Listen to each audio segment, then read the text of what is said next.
പത്തനംതിട്ടയിൽ 10ാം ക്ലാസ്സുകാരിയെ പീഡിപ്പിച്ച കേസിൽ അച്ഛനടക്കം 2 പേർ പിടിയിലായ മറ്റൊരാൾ പെൺകുട്ടിയും കുടുംബവും താമസിക്കുന്ന വാടക കെട്ടിടത്തിന്റെ ഉടമയാണ്. 7 കേസുകളായി 7 പ്രതികളാണ് ഉള്ളത്.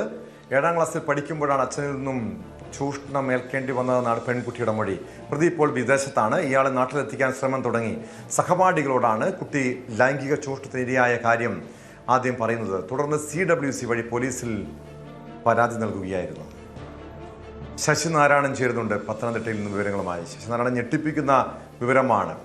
ആദ്യം 7ാം ക്ലാസ്സിൽ പഠിക്കുമ്പോൾ അച്ഛനിൽ നിന്നും ലൈംഗിക ചൂഷണം നേരിടുന്നു. പിന്നീട് ആ വാടക കെട്ടിടത്തിൻ്റെ ഉടമയിൽ നിന്ന് അങ്ങനെ നിരവധി പേർ പ്രതികളായ കേസ്. നിലവിൽ 2 പേരെ മാത്രമാണ് പിടികൂടാൻ കഴിഞ്ഞിട്ടുള്ളത്. ഈ കേസിൽ തുടരന്വേഷണം എങ്ങനെയാണ്?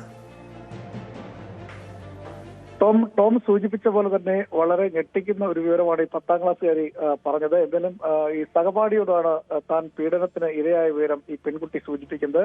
അതിനുശേഷമാണ് പോലീസിലേക്ക് ഈ വിവരം വന്നത്. CWC ആണ് ഈ വിവരം പോലീസിനെ അറിയിക്കുന്നത്. പോലീസ് നടത്തിയ അന്വേഷണത്തിലാണെന്ന് ഞെട്ടിക്കുന്ന വിവരങ്ങൾ പുറത്തു വന്നത്. അത് പ്രധാനമായും സ്വന്തം അച്ഛൻ അടക്കം ഈ പെൺകുട്ടിയെ പീഡിപ്പിച്ചു എന്നുള്ളതാണ്. 7 പ്രതികളാണ് ഈ കേസിലുള്ളത്. 7ാം ക്ലാസ് മുതൽ അച്ഛൻ പീഡിപ്പിച്ചു. ഒപ്പം 10ാം ക്ലാസ്സിലായതിനു ശേഷം ഇതിന്റെ ഇടയ്ക്കുള്ള സമയങ്ങളിൽ വെച്ച് 7 പ്രതികൾ ഈ പെൺകുട്ടിയെ പലതവണ പീഡിപ്പിച്ചതായുള്ള മൊഴിയാണ് പെൺകുട്ടി ഈ അന്വേഷണ സംഘത്തിന് നൽകിയിട്ടുള്ളത്. അത് ഈ പെൺകുട്ടിയും കുടുംബവും വാടകയ്ക്ക് താമസിക്കുന്ന വീട്ടിലെ ഉടമസ്ഥൻ, ഒപ്പം അതേ വീട്ടിൽ താമസിക്കുന്ന മറ്റൊരു വാടകക്കാരൻ, ഈ 2 പ്രതികളെയും പോലീസ് അറസ്റ്റ് ചെയ്തിട്ടുണ്ട്. ഒപ്പം അച്ഛൻ ഇപ്പോൾ വിദേശത്താണ്. എന്തായാലും ഈ കേസുമായി ബന്ധപ്പെട്ട് അച്ഛനെ ഉടൻ തന്നെ നാട്ടിലെത്തിക്കാനുള്ള ശ്രമങ്ങൾ പോലീസ് ആരംഭിച്ചിട്ടുണ്ട്. അറസ്റ്റ് ഉടനെ അച്ഛന്റെ രേഖപ്പെടുത്തും. മറ്റൊരു പ്രതി കൂടി ഈ കേസിൽ ഇപ്പോൾ അറസ്റ്റിലായിട്ടുണ്ടെന്നാണ് വിവരം പുറത്തു വരുന്നത്. നിലവിൽ 7 പ്രതികളാണ് ഈ കേസിലുള്ളത്. 7 FIR ഇട്ടാണ് പോലീസ് കേസ് രജിസ്റ്റർ ചെയ്തിട്ടുള്ളത്. മലയാളപ്പുഴ പോലീസ് സ്റ്റേഷനാണ് ഈ കേസ് രജിസ്റ്റർ ചെയ്തിട്ടുള്ളത്. മലയാളപ്പുഴ പോലീസ് സ്റ്റേഷനിൽ 6 കേസും പെരുന്നാട് വെച്ച് ഇത്തരമൊരു സംഭവം ഉണ്ടായി. അതുകൊണ്ട് പെരുന്നാട് പോലീസ് സ്റ്റേഷനിൽ ഒരു FIR-ഉം അങ്ങനെ 7 FIR ഇട്ടാണ് ഈ കേസ് രജിസ്റ്റർ ചെയ്തിട്ടുള്ളത്. കുട്ടി അത്തരത്തിൽ നിരന്തര പീഡനത്തിന് ഇരയായ വിവരമാണ് പെൺകുട്ടി ഈ സഹപാഠിയോട് പറഞ്ഞത്. എന്തായാലും പോലീസ് കൃത്യമായ ഇടപെടലിലൂടെ ഈ പ്രതികളിലേക്ക് എത്തിയിട്ടുണ്ട്. നേരത്തെ പോലീസ് കൂടുതൽ സമാനമായ രീതിയിൽ പോക്സോ കേസിന്റെ പരാതി വരികയും പെട്ടെന്ന് പോലീസ് അതിൽ നടപടി സ്വീകരിക്കുകയും പിന്നീട് പ്രതികളെ പിടികൂടുകയും ചെയ്തു. പക്ഷേ അറസ്റ്റ് ചെയ്യപ്പെടുന്നതിന് മുമ്പ് തന്നെ പെൺകുട്ടി ഈ പറഞ്ഞതെല്ലാം കളവാണെന്ന് ബോധ്യപ്പെടുകയും പിന്നീട് പ്രതികളെല്ലാം രക്ഷപ്പെടുന്ന ഒരു സാഹചര്യമുണ്ട്. കാരണം പെൺകുട്ടി അവരെ മനഃപൂർവ്വം ഈ കേസിൽ കൊടുക്കുകയായിരുന്നു എന്നതാണ് തെളിവുകളാണ് വന്നത്. അതോടെ പോലീസ് വെട്ടിലാവുകയും ചെയ്തു.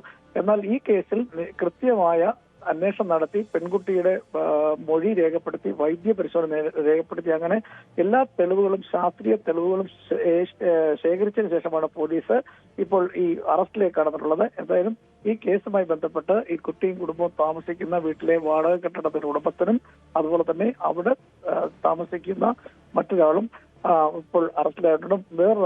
വേറൊരു പ്രതി കൂടി ഇപ്പോൾ ഇതിൽ അറസ്റ്റിലായിട്ടുള്ള വിവരം കൂടി പുറത്തു വരുന്നുണ്ട്. നിലവിൽ 7 പ്രതികളിൽ ഒരാൾ മുതിർന്ന പ്രായമായ ഒരാളാണ്. ആ പ്രതി മരിച്ചു പോവുകയും ചെയ്തു. അതുകൊണ്ട് തന്നെ ആ കേസും മറ്റു കാര്യങ്ങളും അത് പിന്നീട് ചെയ്യാനായിരിക്കും. അതിനുള്ള നടപടിയിലേക്ക് പിന്നീട് പോലീസ് പോകും. എന്തായാലും നിലവിലത്തെ സ്ഥലത്ത് 6 പേരെ പെട്ടെന്ന് പിടികൂടാനുള്ള നടപടിയിലേക്ക് പോലീസ് തുടരുകയാണ്. മലയാളപ്പുഴ പോലീസാണ് ഇത്തരമൊരു കേസ് രജിസ്റ്റർ ചെയ്തിട്ടുള്ളത്. അന്വേഷണം നടത്തുന്നത്. ശശിനാരായണൻ, ഇപ്പോഴും ഈ പെൺകുട്ടിയുടെ അച്ഛൻ, ഈ കേസിലെ മുഖ്യപ്രതി വിദേശത്താണ്. ഇയാളെ ഉടൻ തന്നെ നാട്ടിലെത്തിച്ചാൽ ഒരുപക്ഷെ ഈ കേസുമായി ബന്ധപ്പെട്ട് കൂടുതൽ വിവരങ്ങൾ പുറത്തു വരുമല്ലോ. എങ്ങനെയാണ് പോലീസിന്റെ നടപടികൾ? ഇയാളെ നാട്ടിലെത്തിക്കാനുള്ള, ഈ പെൺകുട്ടിയുടെ അച്ഛനെ നാട്ടിലെത്തിക്കാനുള്ള നീക്കങ്ങൾ ആരംഭിച്ചിട്ടുണ്ടോ? ടോം, തീർച്ചയായിട്ടും ഈ പെൺകുട്ടിയുടെ മൊഴിയുടെ അടിസ്ഥാനത്തിൽ അച്ഛനെ നാട്ടിലെത്തിക്കാനുള്ള തീരുമാനങ്ങൾ പോലീസ് എടുത്തിട്ടുണ്ട്. നാട്ടിൽ വന്ന ഉടൻ തന്നെ ഈ അച്ഛന്റെ അറസ്റ്റ് രേഖപ്പെടുത്തും. 7ാം ക്ലാസ്സിൽ പഠിക്കുമ്പോഴാണ് പിതാവ് പീഡിപ്പിച്ചുള്ള മൊഴി പെൺകുട്ടിയെ നൽകിയിട്ടുള്ളത്. പിന്നീട് ഓരോ പ്രതികളും, ഈ കേസിലുള്ള 7 പ്രതികളും പല സ്ഥലങ്ങളിലാണ് പെൺകുട്ടിയെ പീഡിപ്പിച്ചിട്ടുള്ളത്. അതുകൊണ്ടാണ് ഓരോ സംഭവവുമായി ബന്ധപ്പെട്ട് ഓരോ FIR ഇട്ട കേസ് പോലീസ് രജിസ്റ്റർ ചെയ്തിട്ടുള്ളത്. എന്തായാലും ക്രൂരമായ ഒരു ലൈംഗിക ചൂഷണത്തെ ഈ പെൺകുട്ടി ഇരയായി എന്നുള്ള കാര്യം വ്യക്തമാണ്. അത് വൈദ്യപരിശോധനയോടെയും ശാസ്ത്രീയ തെളിവുകളുടെ അടിസ്ഥാനത്തിൽ പോലീസ് കണ്ടെത്തിയതിനു ശേഷമാണ് പ്രതികളിലേക്ക് പോലീസ് എത്തുന്നത്. ഇപ്പോൾ തന്നെ ഈ 2 പ്രതികൾ അറസ്റ്റിലായിട്ടുണ്ട്. 3ാമതൊരു പ്രതി കൂടി അറസ്റ്റിലായ സൂചനയുണ്ട്. അങ്ങനെ 3 പ്രതികൾ ഈ കേസുമായി ബന്ധപ്പെട്ട് അറസ്റ്റിലായെന്നുള്ള വിവരം നമുക്ക് ലഭിക്കുന്നുണ്ട്. അതേസമയം ബാക്കിയുള്ള പ്രതികൾക്കായുള്ള അന്വേഷണം പോലീസ് ഊർജിതമാക്കിയിട്ടുണ്ട്. പ്രതികൾ ആരും തന്നെ പരസ്പരമായി ഈ വിവരങ്ങൾ പരസ്പരം ഷെയർ ചെയ്യുകയോ അങ്ങനെ പീഡന വിവരം അറിയുകയോ മറ്റു കാര്യങ്ങളും പ്രതികൾ തമ്മിൽ അങ്ങനെ പരസ്പര ബന്ധമില്ല എന്നുള്ളതാണ് നമുക്ക് അറിയാൻ കഴിയുന്നത്. കാരണം പെൺകുട്ടി നൽകിയിട്ടുള്ള ഓരോ മൊഴിയും അനുസരിച്ചാണ്, അതിന്റെ അടിസ്ഥാനത്തിലാണ് ഈ പ്രതികളെ അറസ്റ്റ് ചെയ്തിട്ടുള്ളത്. ആ വിവരം പ്രതികൾ പരസ്പരം അങ്ങോട്ടും ഇങ്ങനെ കൈമാറിയിട്ടുള്ള വിവരങ്ങൾ അങ്ങോട്ടും ഇങ്ങനെ കൈമാറിയിട്ടുള്ള കാര്യത്തെ കുറിച്ച് വ്യക്തതയില്ല.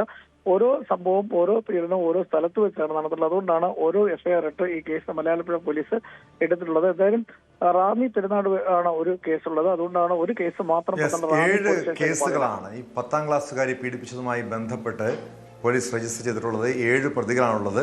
കേസിലെ മുഖ്യപ്രതി പെൺകുട്ടിയുടെ അച്ഛൻ വിദേശത്താണ്. ഇയാളെ നാട്ടിലെത്തിക്കാനുള്ള നീക്കങ്ങൾ ആരംഭിച്ചിട്ടുണ്ട്. കൂടുതൽ വാർത്തകൾക്ക് news 18 Keralam YouTube channel subscribe ചെയ്യുക.